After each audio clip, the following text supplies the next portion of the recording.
Yes, that is right. That is a big wooden box next to a Ford Focus. As you can see, we've got a brand new engine ready to go in it. This is actually cooked itself. As you can see, it is like a little steam engine. First things first, we're going to disconnect the battery and disconnect all the ECU and all the wiring from the engine, and also degas the air conditioning. Now we've got everything disconnected. Everything that you remove, like I say, if you've got your little earth straps down here, literally just a little bit of a tip, put your bolts back in, and that'll help you, obviously, because a lot of people, what they do is just chuck them on the scuttle panel and then they're rummaging around for the right bolt. Put them back in the right places. Anyway, let's get the vehicle up and we're going to take the front wheels off, and we can send it up and start on everything underneath. Now that we've got the vehicle in the air, we need to remove the bottom ball joints, dry shafts, drain the oil out of the gearbox. I've already disconnected the downpipe from the centre pipe.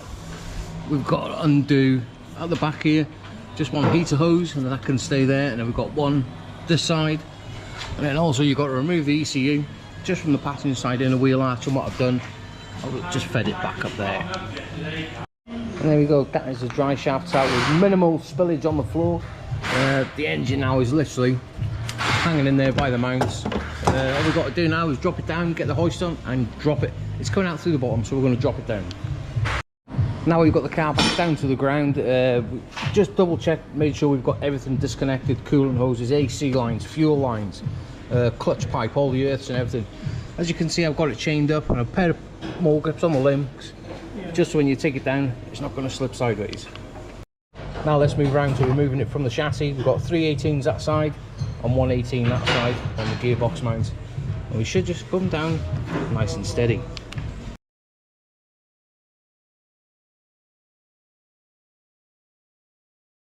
And there we go, just like that, that is one engine out. Now, that was the easiest bit. The hardest bit is yet to come, and that is swapping literally everything off this engine onto that engine. And I'm going to make a start by removing all this wiring loom.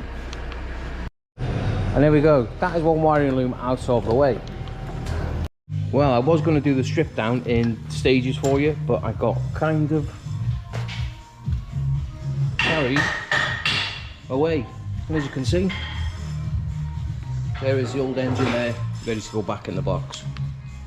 As you can see, we have got a lot of ancillaries back on now. I'm waiting for a new set of spark plugs for it. And also I need this plastic housing here, which as I removed it from the old engine, it's just snapped off there, and I'm not risking putting it back in. Yeah, so we're getting there. We are getting there slowly. Hopefully this will be back in this afternoon and running.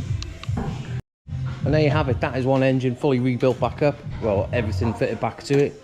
It's literally, what time is it? 10 to 1. I'm going for my haircut, and then we'll get this engine back in this afternoon.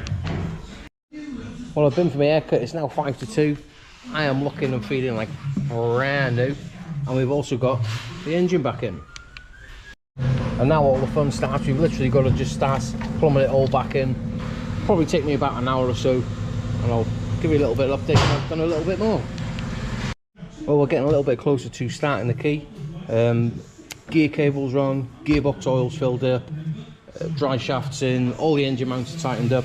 We've just got the air conditioning on now, pulling a vacuum on it. While that's doing that, I've got a couple of pipes to connect underneath, put all the battery tray and that on, and yeah, hopefully we can get on the Kia Rooney. And there we go, that is literally all back together now. What we're going to do, we're just going to remove the coil plug leads and the fuel pressure rail sensor, get on the key and let that oil build up. Now we've spun it all for a good 30 seconds or so. We're going to get on the key now and give it the first initial starter. Will it start? It might sound a bit rough for a few seconds, but we'll find out.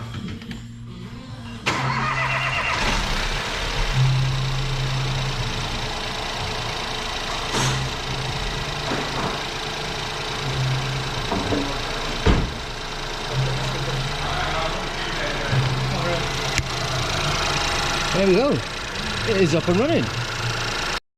While we're waiting for the temperature to rise and the water to circulate, we're just going to pop underneath now and make sure that we've got no leakaroonies anywhere. That's pretty good. Not a leakaroonie in sight. And what time are we on? 4 o'clock. Not bad going, that. And there we go, I've had the car running for about 20 minutes now. We have got no engine management lights on whatsoever. The heaters are blowing beautiful. The temperature gauge is up to halfway, which is perfect. As it's ticking over, I'm constantly monitoring all the live data, the engine speed, the coolant temperature, various other things. So there you go. That is one EcoBoost engine replaced in a Ford Focus. I'm going to take it for a test drive shortly, make sure the wheels are torqued up yet, and we're going to get it sent.